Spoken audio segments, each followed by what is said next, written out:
കഴിഞ്ഞ 2 തവണയായി പ്രതിപക്ഷത്തിരിക്കുന്ന യു.ഡി.എഫിന് പി.വി. അൻവർ എന്ന ഇടതുപക്ഷ എം.എൽ.എ വെള്ളിത്താലത്തിൽ വച്ച് നീട്ടിക്കൊടുത്ത വലിയൊരു ഉപഹാരമായിരുന്നു നിലമ്പൂർ ഉപതെരഞ്ഞെടുപ്പ്.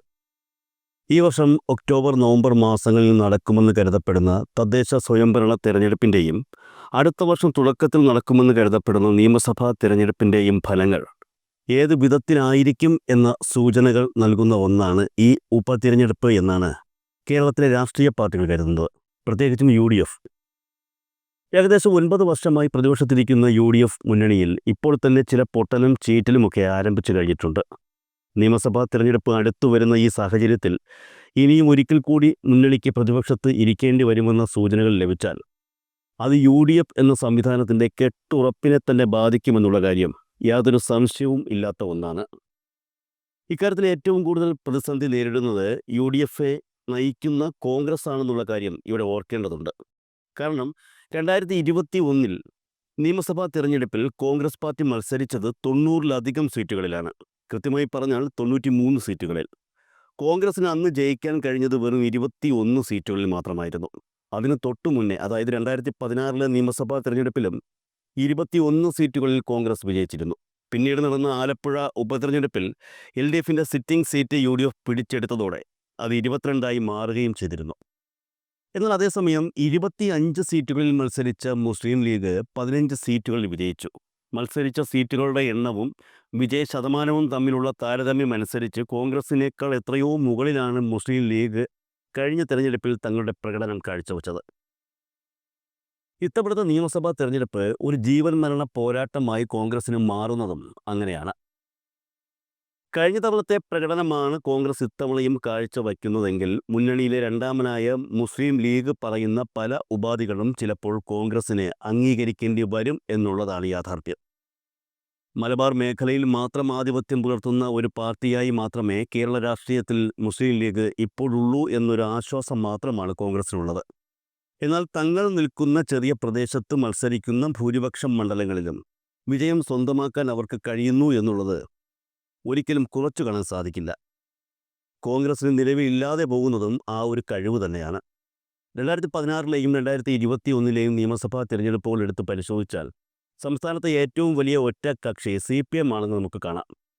2011 നിയമസഭാ തിരഞ്ഞെടുപ്പ് പരിശോധിക്കുകയാണെങ്കിലും, അതായത് LDF 4 സീറ്റുകൾക്ക് തോറ്റ് ഉമ്മൻചാണ്ടിയുടെ നേതൃത്വത്തിലുള്ള യു.ഡി.എഫ് സർക്കാർ അധികാരത്തിൽ വന്ന 2011 നിയമസഭാ തിരഞ്ഞെടുപ്പ് പരിശോധിച്ചാലും അവിടെയും ഏറ്റവും വലിയ ഒറ്റ കക്ഷി കോൺഗ്രസ് അല്ലായിരുന്നു, CPM തന്നെയായിരുന്നു. അതായത് CPMന് അടിസ്ഥാനപരമായ ഒരു വോട്ട് ബാങ്ക് കേരളത്തിൽ ഉണ്ടെന്ന് തന്നെയാണ് ഇതിൽ നിന്നും നമുക്ക് മനസ്സിലാക്കാൻ കഴിയുന്നത്.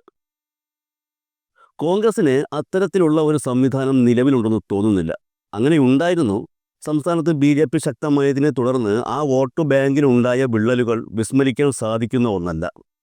ഈ കലുഷിതമായ ഒരു അന്തരീക്ഷത്തിലാണ് ഞാൻ നേരത്തെ പറഞ്ഞ മുസ്ലിം ലീഗ് അവരുടെ ആധിപത്യം സംസ്ഥാനത്ത് നിലനിർത്തുന്നത് എന്നുള്ളതാണ് ഓർക്കേണ്ടത്. ഈ വരുന്ന നിലമ്പൂർ നിയമസഭാ ഉപതെരഞ്ഞെടുപ്പിൽ കോൺഗ്രസ് നയിക്കുന്ന യു.ഡി.എഫ് മുന്നണിക്ക് പരാജയം സംഭവിച്ചാൽ അതായിരിക്കും യു.ഡി.എഫിൻ്റെ പെട്ടിയിലടിക്കുന്ന ആദ്യത്തെ ആണി. അത്തരത്തിലുള്ള ഒരു റിസൾട്ട് നിലമ്പൂരിലുണ്ടായാൽ മുന്നണിക്കുള്ളിലെ പല ചെറിയ പാർട്ടികളും മുന്നണി വിടുന്ന കാര്യം ആലോചിച്ചു തുടങ്ങുമെന്നുള്ളതാണ് യാഥാർത്ഥ്യം. അതുകൊണ്ട് തന്നെ നിലമ്പൂർ ഉപതെരഞ്ഞെടുപ്പ് ഇരു മുന്നണികളെയും സംബന്ധിച്ച് വളരെ നിർണായകമാണ്. നിലവിലെ സാഹചര്യത്തിൽ നിലമ്പൂരിൽ ആർക്കാണ് വിജയസാധ്യത എന്നുള്ളത് ഉറപ്പിച്ച് പറയാൻ കഴിയാത്ത സാഹചര്യമാണ്. നിലമ്പൂർ ഇടതുപക്ഷ ജനാധിപത്യ മുന്നണിയുടെ സിറ്റിംഗ് സീറ്റാണ്. എന്നാൽ അവിടെ ഇതുവരെ മേൽക്കൈ പ്രകടിപ്പിച്ചിട്ടുള്ളത് ഐക്യജനാധിപത്യ മുന്നണിയുമാണ്. 2016 പി.വി. അൻവറെ മുന്നിൽ നിർത്തി ഇടതുപക്ഷം നടത്തിയ തന്ത്രപ്രധാനമായ നീക്കമാണ് 2 തവണ തുടർച്ചയായി ആ മണ്ഡലം ഇടതുപക്ഷത്തിൻ്റെ അക്കൗണ്ടിലേക്ക് എത്തിച്ചത്. എന്നാൽ അതേ അൻവർ ഇടതുമുന്നണിയുമായി പിണങ്ങി ഇപ്പോൾ കളത്തിന് വെളിയിലാണ്. ഉപതിരഞ്ഞെടുപ്പ് പ്രഖ്യാപിക്കുന്നതുവരെ യഥാർത്ഥത്തിൽ യു.ഡി.എഫിന് മേൽക്കൈയുള്ള മണ്ഡലമായിരുന്നു നിലമ്പൂർ എന്ന കാര്യത്തിൽ എല്ലാവർക്കും ഉറപ്പാണ്. ഇടതുമുന്നണിയിൽ നിന്നും പുറത്തുപോയി MLA സ്ഥാനം രാജിവെച്ച പി.വി. അൻവർ യു.ഡി.എഫിന് പിന്തുണ പ്രഖ്യാപിക്കുകയും യു.ഡി.എഫ് വിജയത്തിനായി പ്രവർത്തിക്കുമെന്ന് പ്രതിജ്ഞയെടുക്കുകയും ചെയ്തിരുന്നു. അതിനു പകരം പി.വി. അൻവർ ചോദിച്ച പ്രധാന ആവശ്യങ്ങളിൽ ഒന്ന് തന്നെയും തൻ്റെ പാർട്ടിയായ തൃണമൂൽ കോൺഗ്രസിനെയും യു.ഡി.എഫ് മുന്നണിയിൽ എടുക്കണമെന്നുള്ളതായിരുന്നു. എന്നാൽ നിലമ്പൂർ ഉപതെരഞ്ഞെടുപ്പ് പ്രഖ്യാപിച്ചതിന് പിന്നാലെ പി.വി. അൻവറെ യു.ഡി.എഫ് മുന്നണിയിൽ എടുക്കാൻ കഴിയില്ല എന്ന തീരുമാനമാണ് യു.ഡി.എഫ് നേതാക്കൾ പ്രഖ്യാപിച്ചത്. യു.ഡി.എഫ് നേതാക്കൾ എന്ന് പറഞ്ഞാൽ പ്രധാനമായും പ്രതിപക്ഷ നേതാവ് വി.ഡി. സതീശൻ തന്നെയാണ്. കെ. സുധാകരൻ KPCC പ്രസിഡന്റ് പദവി ഒഴിഞ്ഞതോടെ കോൺഗ്രസ് അതിശക്തനായി മാറിയ വി.ഡി. സതീശൻ തൻ്റെ സ്വന്തം തീരുമാനം എന്ന നിലയിലാണ് PV അൻവറെ പുറത്തു നിർത്തി വാതിലടച്ചത്. അതോടുകൂടി നിലമ്പൂർ നിയമസഭാ മണ്ഡലത്തിലെ രാഷ്ട്രീയ സാഹചര്യങ്ങൾ മാറി മറിയുന്ന കാഴ്ചയാണ് നമ്മൾ കണ്ടത്. VS ജോയി നിലമ്പൂരിൽ മത്സരിച്ചാൽ താൻ ഉറപ്പായും വിജയിപ്പിക്കുമെന്ന് പറഞ്ഞ അൻവറെ തള്ളിക്കളഞ്ഞ് ജോയിക്ക് സീറ്റ് നൽകുന്നതിന് പകരം ആര്യാടൻ ഷൗക്കത്തിന് സീറ്റ് നൽകിക്കൊണ്ട് വി.ഡി. സതീശൻ കോൺഗ്രസിൽ വീണ്ടും ആധിപത്യം സ്ഥാപിക്കുന്ന കാഴ്ച നമുക്കിവിടെ കാണാൻ കഴിഞ്ഞു. എന്നാൽ പറഞ്ഞ വാക്കിന് വിലയില്ലാത്ത സതീശൻ്റെ നിലപാടിൽ പ്രതിഷേധിച്ച് PV അൻവർ മണ്ഡലത്തിന് സ്ഥാനാർത്ഥിയായി മത്സരിക്കുന്ന രംഗമാണ് പിന്നെ കാണാൻ കഴിഞ്ഞത്. UDFിനുള്ളിൽ ഉരുണ്ടുകൂടിയ ഈ പടലപ്പിണക്കങ്ങൾ മുതലെടുത്തുകൊണ്ട് LDF അവരുടെ ഏറ്റവും ശക്തനായ സ്ഥാനാർത്ഥിയെ തന്നെ നിലമ്പൂരിൽ രംഗത്തിറക്കുകയായിരുന്നു. ഇതോടെയാണ് ഇലക്ഷൻ പ്രഖ്യാപിക്കുന്നതിന് മുൻപ് വിജയസാധ്യതയുണ്ടായിരുന്ന UDF പിന്നിലേക്ക് പോയതും നിലമ്പൂരിൽ ആർക്ക് ഭൂരിപക്ഷം ലഭിക്കും എന്ന ചോദ്യമുയർന്നതും. 2.25 ലക്ഷത്തോളം വോട്ടർമാരുള്ള ഏറ്റവും വലിയ നിയമസഭാ മണ്ഡലങ്ങളിൽ ഒന്നാണ് നിലമ്പൂർ. നിലമ്പൂർ നഗരസഭയും വഴിക്കടവ്, മൂത്തേടം, ഇടക്കര, പോത്തുകല്ല്, ചുങ്കത്തറ, കരുളായി, അമരമ്പലം എന്നീ 7 ഗ്രാമപഞ്ചായത്തുകളും കൂടിച്ചേർന്നതാണ് നിലമ്പൂർ നിയമസഭാ മണ്ഡലം. 2021 നിയമസഭാ തെരഞ്ഞെടുപ്പിൽ ജില്ലയിലെ കോൺഗ്രസിൻ്റെ ജനകീയ മുഖമായിരുന്ന BB പ്രകാശുമായി ഇഞ്ചോടിഞ്ച് മത്സരത്തിൽ കഷ്ടിച്ചാണ് PV അൻവർ വിജയിച്ചു കയറിയത്. 2700 വോട്ടിനായിരുന്നു അന്ന് അൻവറിൻ്റെ ജയം. BB പ്രകാശ് ജയിക്കുമെന്ന് ഉറപ്പിച്ച തെരഞ്ഞെടുപ്പിൽ കോൺഗ്രസിനകത്തെ പടലപ്പിണക്കങ്ങളും ചതിയുമാണ് പുള്ളിക്കാരൻ്റെ തോൽവിയിലേക്ക് നയിച്ചതെന്നുള്ള ആരോപണങ്ങൾ അന്നേ ഉയർന്നിരുന്നു. നിലവിലെ കോൺഗ്രസ് സ്ഥാനാർത്ഥിയായ ആര്യാടൻ ഷൗക്കത്തും ആ പ്രശ്നത്തിൽ ആരോപണ വിധേയനായിരുന്നു. ഉപതെരഞ്ഞെടുപ്പിൽ ആദ്യഘട്ടത്തിൽ UDFും അതിനുശേഷം LDFും പ്രചരണത്തിൽ പിടിമുറുക്കിയതോടെ നിലവിലെ സാഹചര്യത്തിൽ ആര് വിജയിക്കും എന്ന് പ്രവചിക്കാൻ സാധ്യമല്ലാത്ത തരത്തിലേക്ക് പോരാട്ടം മുറുകുകയാണ്. മാത്രമല്ല PV അൻവറിൻ്റെ സാന്നിധ്യം മണ്ഡലത്തിൽ ഒരു നിർണായക ഘടകമായി മാറിയിട്ടുണ്ട്. നിലമ്പൂരിലെ വിജയിയെ തീരുമാനിക്കുക PV അൻവർ ആയിരിക്കുമോ എന്നുള്ള ചോദ്യം സ്വാഭാവികമായും ഉയരുന്നുണ്ട്. നിലവിൽ പുറത്തുവരുന്ന വിവരങ്ങൾ അനുസരിച്ച് നിലമ്പൂർ നഗരസഭയിലും LDF സ്ഥാനാർത്ഥിയായ സ്വരാജിൻ്റെയും DCC പ്രസിഡന്റ് VS ജോയിയുടെയും ജന്മനാടായ പോത്തുകൽ പഞ്ചായത്തിലും വ്യക്തമായ ലീഡ് സ്വന്തമാക്കുന്നവർക്ക് മണ്ഡലത്തിൽ സ്വാധീനമുറപ്പിക്കാനാകുമെന്നാണ് കരുതപ്പെടുന്നത്. മുസ്ലിം വോട്ടുകൾ നിർണായക ഘടകമാകുന്ന ഇവിടങ്ങളിൽ പ്രചരണം മുറുകിയതോടെ UDF അപകടം മണത്തു കഴിഞ്ഞു. ഉപതെരഞ്ഞെടുപ്പിൻ്റെ ആദ്യഘട്ടത്തിൽ EC വാക്ക് ഓവർ പ്രതീക്ഷിച്ചിരുന്ന കോൺഗ്രസ് ഈ അപകടം തിരിച്ചറിഞ്ഞാണ് മുസ്ലിം ലീഗ് പ്രവർത്തകരുടെയും മുസ്ലിം ന്യൂനപക്ഷത്തിൻ്റെയും പരമാവധി വോട്ടുകൾ നേടാനുള്ള ശ്രമങ്ങൾ ആരംഭിച്ചത്. അതിനായി മലപ്പുറം അടക്കമുള്ള ന്യൂനപക്ഷ വൈകാരിക വിഷയങ്ങളിലേക്ക് പ്രചാരണം തിരിച്ചു വിടുന്നതും നമ്മൾ നിലമ്പൂരിൽ കണ്ടു.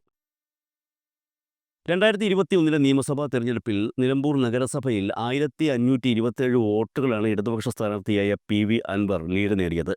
അമരമ്പലത്ത് 1492 വോട്ടുകളും, എടക്കരയിൽ 12 വോട്ടുകളും, കല്ലായിയിൽ 1446 വോട്ടുകളും, പോത്തുകല്ലിൽ 506 വോട്ടുകളും, വഴിക്കടവ് പഞ്ചായത്തിൽ 35 വോട്ടുകളും ഇടതുപക്ഷം ലീഡ് നേടി. അതേസമയം UDFിന് മൂത്തേടം പഞ്ചായത്തിൽ 2331 വോട്ടുകളുടെയും ചുങ്കത്തറയിൽ 314 വോട്ടുകളുടെയും ലീഡ് മാത്രമാണ് നേടാനായത്. 2016 അൻവർ നിലമ്പൂർ നിയമസഭാ മണ്ഡലത്തിൽ മത്സരിക്കുന്ന സമയത്ത് UDFിനൊപ്പം നിന്നത് മൂത്തേടം പഞ്ചായത്ത് മാത്രമായിരുന്നു. അന്ന് 683 വോട്ടുകളാണ് അൻവറിനെതിരെ മൂത്തേടം പഞ്ചായത്തിൽ UDF ലീഡ് നേടിയത്. ബാക്കി മുഴുവൻ പഞ്ചായത്തുകളും നഗരസഭയും അന്ന് ഇടതുപക്ഷം തൂത്തുവാരി. അന്ന് അൻവർ 11,504 വോട്ടിൻ്റെ ഭൂരിപക്ഷത്തിലാണ് മണ്ഡലം പിടിച്ചെടുത്തത്. എന്നാൽ ഉപതെരഞ്ഞെടുപ്പ് നടക്കുമ്പോൾ മണ്ഡലത്തിലെ രാഷ്ട്രീയ ചിത്രം ആകെ മാറി മറിഞ്ഞിരിക്കുകയാണ് എന്നുള്ളതാണ് യാഥാർത്ഥ്യം. PV അൻവർ ഒറ്റയ്ക്ക് മത്സരിക്കാൻ തീരുമാനിച്ചതും VS ജോയി ഏറെക്കുറെ ഉറപ്പിച്ച സീറ്റിൽ ഏകപക്ഷീയമായി സ്ഥാനാർത്ഥിയെ പ്രഖ്യാപിച്ച് VD സതീശൻ UDFിനകത്ത് സൃഷ്ടിച്ച ആശയക്കുഴപ്പവും അതിനൊപ്പം പാർട്ടി ചിഹ്നത്തിൽ സ്വരാജിൻ്റെ കടന്നുവരവും മണ്ഡലത്തെ അക്ഷരാർത്ഥത്തിൽ പ്രവചനാതീതമാക്കിയിരിക്കുകയാണ്. നിലവിലെ സാഹചര്യത്തിൽ അൻവർ പിടിക്കുന്ന ഓരോ വോട്ടും UDF വിജയത്തിന് വെല്ലുവിളിയാകുമെന്ന് തന്നെയാണ് കരുതപ്പെടുന്നത്. ആര്യാടൻ ഷൗക്കത്തുമായി കടുത്ത ശത്രുത വച്ചു പുലർത്തുന്ന PV അൻവർ പരമാവധി വോട്ട് പിടിക്കുമെന്ന് തന്നെയാണ് രാഷ്ട്രീയ നിരീക്ഷകർ കരുതുന്നത്. നിലവിൽ CPM നയിക്കുന്ന LDFിനോടുള്ള വിരോധത്തെക്കാൾ ഏറെയാണ് ആര്യാടൻ കുടുംബത്തിനോടുള്ള PV അൻവറിൻ്റെ വിരോധമെന്നുള്ളത് എല്ലാവർക്കും അറിയാവുന്ന കാര്യവുമാണ്. ആര്യാടൻ ഷൗക്കത്ത് UDF സ്ഥാനാർത്ഥി ആയതോടെ UDFിൻ്റെ തോൽവി ഉറപ്പാക്കുക എന്ന ലക്ഷ്യത്തോടെ തന്നെയാണ് നിലമ്പൂരിൽ അൻവർ മത്സരിക്കാനിറങ്ങിയത്. അതേസമയം നിലമ്പൂരിൽ ആദ്യഘട്ട പ്രചരണത്തിനു ശേഷം മണ്ഡലത്തിൽ സർവേ നടത്തിയ ഒരു സംഘടനയുടെ നിരീക്ഷണങ്ങൾ പുറത്തു വന്നിട്ടുണ്ട്. നിലമ്പൂർ മണ്ഡലത്തിൽ നിലവിൽ നടന്നുകൊണ്ടിരിക്കുന്നത് ശക്തമായ മത്സരമാണെന്നാണ് വിലയിരുത്തൽ എത്തിയിട്ടുള്ളത്. പുറത്തു വന്ന സർവേ ഫലങ്ങളിൽ വ്യക്തമാവുന്നത് നിലമ്പൂർ നഗരസഭയിൽ എം സ്വരാജിന് 500-നും 1000-നും ഇടയിൽ വോട്ട് ലീഡ് നേടാനാകുമെന്നാണ്. അമരമലം പഞ്ചായത്തിൽ PV അൻവർ അപ്രതീക്ഷിത വോട്ട് പിടിക്കുമെങ്കിലും ഇടതുപക്ഷം 500-ൽ താഴെ വോട്ട് ലീഡ് നിലനിർത്തുമെന്നും സർവേ ഫലം ചൂണ്ടിക്കാട്ടുന്നു. എടക്കരയിൽ ഇരു പാർട്ടികളും ഒപ്പത്തിനൊപ്പം നിൽക്കുമെന്നുള്ള വിവരങ്ങളാണ് സർവേ ഫലത്തിലൂടെ പ്രവചിക്കപ്പെടുന്നത്. വഴിക്കടവ് പഞ്ചായത്തിൽ 1000-ൽ താഴെ വോട്ടുകൾക്ക് ആര്യാടൻ ഷൗക്കത്ത് ലീഡ് ചെയ്യുമെന്നും പ്രവചിക്കപ്പെടുന്നുണ്ട്. എന്നാൽ മുസ്ലിം ലീഗ് ശക്തി കേന്ദ്രവും UDFിൻ്റെ പ്രതീക്ഷയുമായ മൂത്തേടം ഗ്രാമപഞ്ചായത്തിൽ 2500-ഓളം വോട്ടിൻ്റെ ആധികാരിക ലീഡ് ആര്യാടൻ ഷൗക്കത്ത് നേടുമെന്നാണ് നിലവിലെ ട്രെൻഡുകളുടെ അടിസ്ഥാനത്തിൽ നിരീക്ഷിക്കുന്നത്. സ്വരാജിൻ്റെ ജന്മനാട് കൂടിയായ പോത്തുകൽ പഞ്ചായത്തിൽ 1500-ഓളം വോട്ടിൻ്റെ ലീഡ് സ്വരാജ് നേടുമെന്നും സർവേ പറയുന്നു. അതേസമയം കരുളായി പഞ്ചായത്തിലും 1500-ഓളം വോട്ടുകളുടെ ഭൂരിപക്ഷം നേടാൻ സ്വരാജിന് കഴിയുമെന്നാണ് സർവേ ഫലത്തിൽ ചൂണ്ടിക്കാട്ടുന്നത്. ചുങ്കത്തറ പഞ്ചായത്തിൽ 1000-ൽ താഴെ വോട്ടിൻ്റെ ലീഡ് ആര്യാടൻ ഷൗക്കത്ത് നേടുമെന്നാണ് സർവേ വിലയിരുത്തുന്നത്. നിലമ്പൂർ, അമരമ്പലം, പോത്തുങ്കൽ, കരുളായി എന്നീ ഗ്രാമപഞ്ചായത്തുകളിൽ നിന്നായി എം സ്വരാജ് 4500-ഓളം വോട്ടിൻ്റെ ലീഡ് നേടുമ്പോൾ മൂത്തേടം, വഴിക്കടവ്, ചുങ്കത്തറ പഞ്ചായത്തുകളിൽ നിന്ന് ആര്യാടൻ ഷൗക്കത്തും 4000-ഓളം വോട്ടുകളുടെ ലീഡ് നേടുമെന്നാണ് ഈ സർവേ ഫലം വെളിപ്പെടുത്തുന്നത്. മണ്ഡലത്തിൽ നടക്കാൻ പോകുന്നത് ഇഞ്ചോടിഞ്ച് പോരാട്ടമാണെന്നും PV അൻവർ പിടിക്കുന്ന വോട്ടുകളായിരിക്കും വിധി നിർണ്ണയിക്കുക എന്നുമാണ് ഈ സർവേ ഫലത്തിലൂടെ വ്യക്തമാകുന്നത്. PV അൻവർ ആരുടെ വോട്ടുകളായിരിക്കും പിടിച്ചെടുക്കുക എന്നുള്ളത് സംബന്ധിച്ച് ഇപ്പോൾ ആശങ്കകൾ നിലനിൽക്കുകയാണ്. അൻവർ തോൽക്കുകയും UDF വിജയിക്കുകയും ചെയ്താൽ പിന്നെ രാഷ്ട്രീയപരമായി അൻവറിന് UDFുമായി ചർച്ച നടത്താനാകില്ല എന്നുള്ള യാഥാർത്ഥ്യം നിലനിൽക്കെ UDF തോൽക്കണം എന്ന ലക്ഷ്യത്തോടെയാണ് PV അൻവർ പ്രചരണം നടത്തുന്നത്. മണ്ഡലത്തിൽ UDF പരാജയപ്പെട്ടാൽ മാത്രമേ PV അൻവറുമായുള്ള ചർച്ചയ്ക്ക് UDF തയ്യാറാവുകയുള്ളൂ എന്ന കണക്കുകൂട്ടൽ മുന്നിൽ വച്ചു തന്നെയാണ് PV അൻവർ ഈ തെരഞ്ഞെടുപ്പിനെ നേരിട്ടുകൊണ്ടിരിക്കുന്നത്.